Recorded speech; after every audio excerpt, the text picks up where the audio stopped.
When it was introduced, the C3000 project promised rapid acquisition and construction by emphasizing a zero design change approach. However, recent reports suggest the Australian upgraded Mogami variant will incorporate some modification. What are the differences in the Australian variant? Also, are these changes actually drawbacks or could they be improvements?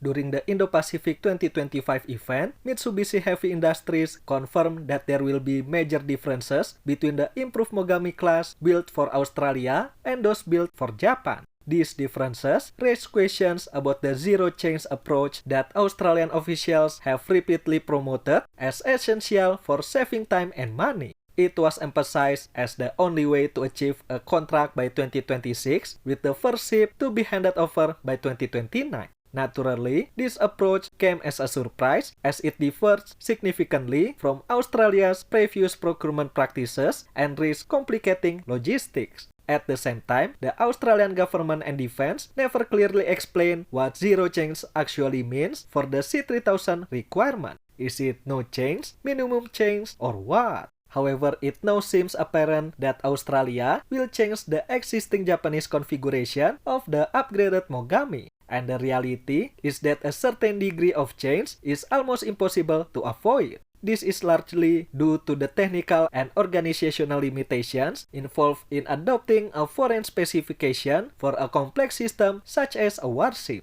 Political factors add another layer of complexity, as MHI representative during the event emphasized that Japan will not export domestically designed weapons, including to Australia, for the C3000. I said weapons because it appears the sensors may remain unchanged. And although Japan maintains a restrictive arms export policy, it does not outright prohibit selling these systems to foreign partners. The upgraded Mogami, known in Japan as 06FFM, was selected as the preferred bidder in the C3000 General Purpose Frigate for the Royal Australian Navy. Compared to the original, it will be noticeably larger and heavier, allowing it to carry more sensors and weapons and giving the ship room for future growth. It will also have double the amount of VLS cells for a greater missile loadout, and the mast will be redesigned to accommodate upgraded AESA radars and rotated to 45 degrees from the ship's centerline for improved performance. Lastly, the upgraded Mogami will also be equipped with an improved hull-mounted sonar.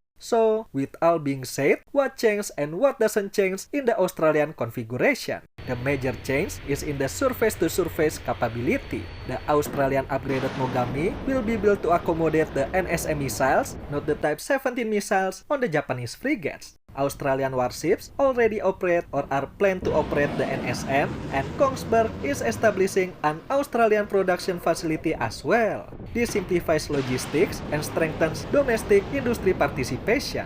Another change is anti-air capability. Japan has developed the ASAM, a medium to long-range missile that will integrate with the Mark 41 VLS on Japanese Mogami. Australia will use the ESSM they have in service instead.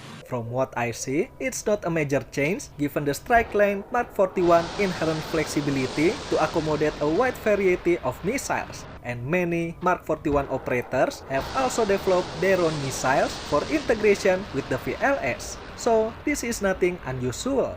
Additionally, the triple torpedo launchers on the Australian variant will use the American Mark 54 torpedo instead of the Japanese Type 97. However, it's worth noting that the Eurotorp Mu-90 torpedo has been selected for both the Hobart and Hunter classes, raising questions about the long-term future of the Mark 54 in Australian service. Unchanged from the Japanese specification are the Mark 45 main gun and the SIRAM. The Mark 45 is already used on the Anzac and Hobart classes. SIRAM, however, is a new addition to the Navy. According to Naval News, Australia is considering broader adoption of the RAM system and is evaluating to replace the Phalanx across the fleet.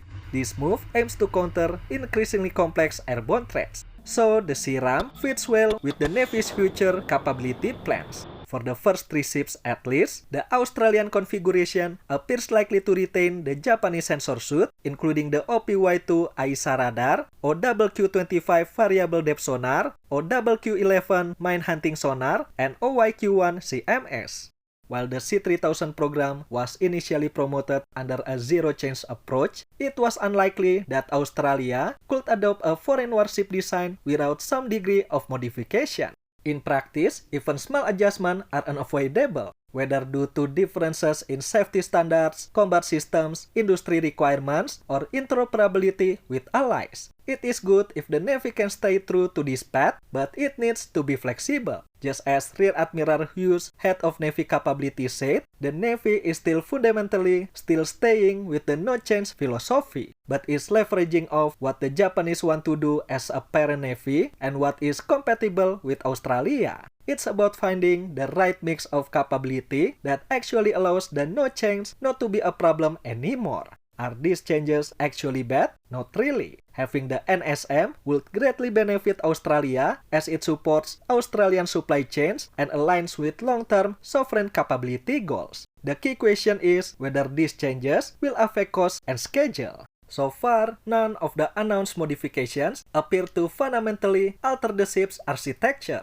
If integration work proceeds smoothly, the schedule impact may be limited. However, this will depend on how quickly the NSM and ESSM can be fully integrated into the Japanese CMS. Australia's recent ship programs, such as the Arafura and Hunter classes, show how even moderate customization can lead to significant delays. I hope that the more content changes on the Australian upgraded Mogami will avoid repeating those mistakes. Lastly, and probably the unspoken major driver, is interoperability with the US and AUKUS partners. Australia has long been aligning itself with US-made systems. Using the ESSM and NSM will help ensure that the Australian upgraded Mogami can operate seamlessly with its key partners, something Japan's weapons could not provide. Ultimately, these modifications do not undermine the upgraded Mogami's capability. If anything, it will tailor the ship more effectively to Australian operational needs and preventing the Mogami from becoming quote-unquote orphans in the Navy's combatant fleet.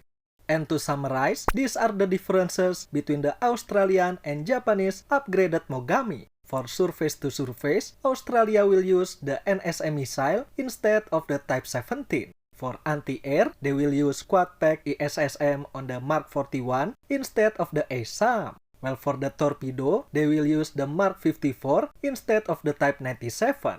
As we can see, these are all consumables, meaning they are intended to be regularly used and replaced. Selecting the types already in Australian service is therefore the most logical choice. But how about the sensor suit? Will the Navy replace it with the Australian specification? I don't think it's necessary. First, replacing major systems such as the main radars, CMS, or sonars would add significant time and complexity to the program. Second, the Japanese systems are already highly advanced and interoperable with Western equipment. And third, the Japanese companies involved in the Mogami program are actively seeking Australian industry partners, meaning these systems could eventually be delivered and supported from within Australia. What do you think about these major changes? Do you think that it's good that the changes make the Mogami look more Australian? Also, should the Navy push for further changes, particularly the sensor suit and CMS? Let us know in the comment section below.